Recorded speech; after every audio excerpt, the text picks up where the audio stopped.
Oi, venham para um diário de leitura do livro O Peru de Natal e Outros Contos de Mário de Andrade. Sim, explicação rápida. Um diário de leitura é quando tu se grava lendo. No meu caso, eu vou fazer um pouco diferente, porque eu vou me gravar ao final de cada leitura e contar o que eu achei do conto.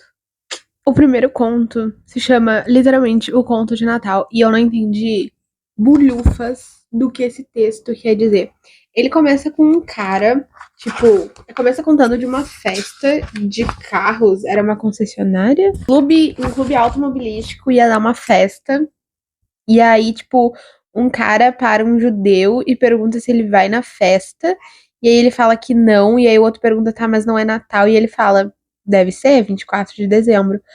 Aí eu fiquei, não tô entendendo. Aí o judeu começa a andar pelas ruas procurando alguma coisa que não dizia o que que era. E aí ele encontra depois um oriental, e aí ele briga com esse oriental, e aí é uma briga alhada, tipo assim, bateção e sangue e copo e prato voando. E aí no final do conto diz que entre todas as fake news e coisas que os jornais falaram, teve uma coisa que ninguém leu, que foi que um guarda noturno achou uma pequena mala em que tinha uma coroa feita com traçados de ramos em que havia nodas de sangue velho e restavam alguns espinhos. Eu não entendi bulhufas, eu não consegui compreender. Pareceu pra mim muito louco, pareceu assim, com todo respeito a Mário de Andrade, mas pareceu que você bebeu pra fazer esse texto, tá? O que eu entendi no final era que talvez algum dessas pessoas fosse Jesus. Esse segundo conto eu já achei bem mais interessante. O nome dele é História com Data. E, como eu falei, o início ele é bem sangrento. Ele conta a história de é, um cara que teve um acidente de avião, ou dois caras que tiveram um acidente de avião, e aí, tipo, eu não sei o que isso tem ligação com o Natal, mas o cara teve lá um acidente de avião. E ele foi levado para um hospital. E um médico lá cuidou dele. Tipo, ele não tinha muitos ferimentos, mas ele tinha, tipo, uma coisa preso na cabeça dele. Ele tinha caído de avião, enfim. E aí, tipo, o médico falou: não, vamos salvar ele sim. Só que o médico era bem estranho. E aí o cara acorda, ele era de uma família rica, Alberto. Ele era de uma família rica, só que ele acorda se dizendo José.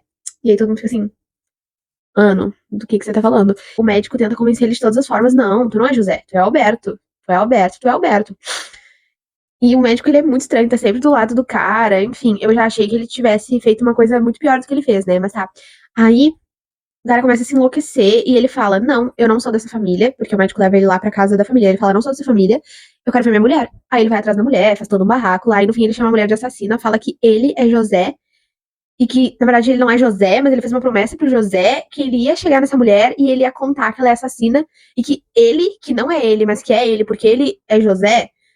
Eu sei, parece confuso, mas é confuso no livro também. Ele, José, e a mulher mataram os filhos e enterraram no quintal. O conto que eu li agora foi Caim, Caim e o resto. E foi um conto que foi mais de boa que os outros pra entender. Ele foi mais fácil, mas ainda assim ficou meio confuso. Ele conta a história de dois irmãos que eram muito próximos. E que um deles começa a perceber que o outro, por ser fraquinho e ingênuo, ele se deixava ser abusado pela, sabe, a boa vontade pelas outras pessoas. Então ele começa a dizer que começa a seguir o irmão no trabalho, tipo, e em todos os trabalhos que o irmão tava, ele tava trabalhando também, pra ajudar o irmão. Só que eles começam a se odiar com o tempo, e aí eles estão sempre brigando e não sei o quê. Aí um dia eles vão juntos pra igreja e no meio do caminho se abraçam, tipo, pedem perdão um pro outro. Só que um deles, Joaquim, eu não sei, já me perdi nos nomes desse livro, já é muito nome, gente. Um deles mata o outro irmão, é enforcado pelo que eu entendi, e aí a mãe chora muito, mas o irmão, ele, tipo, sai como inocente no tribunal, porque ele usou a lei de legítima defesa. E aí, logo em seguida, ele é encontrado morto também, e descobrem que quem matou ele foi o marido da mãe dos dois, né, o padrasto dos dois. E minhas considerações finais sobre o livro são: dou 3 estrelas, duas, no máximo. Não passa disso. Eu achei o livro chato, sinceramente, bem chato.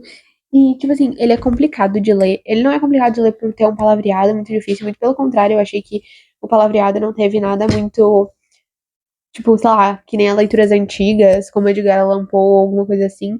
Não é uma. São palavras de fácil acesso que eu acho que todo mundo entenderia. A questão é que a forma que as histórias são escritas é confusa, O jeito que o autor usa as palavras me deixou confusa, eu não consegui entender. Teve contos como O Besouro e a Rosa que eu tive que ler umas 2 vezes pra entender, porque muito confuso. Teve uns contos que eu achei ok, nada muito surpreendente, nada que eu tivesse gostado muito. Não, não foi minha cara, não leria de novo e não indicaria pra ninguém.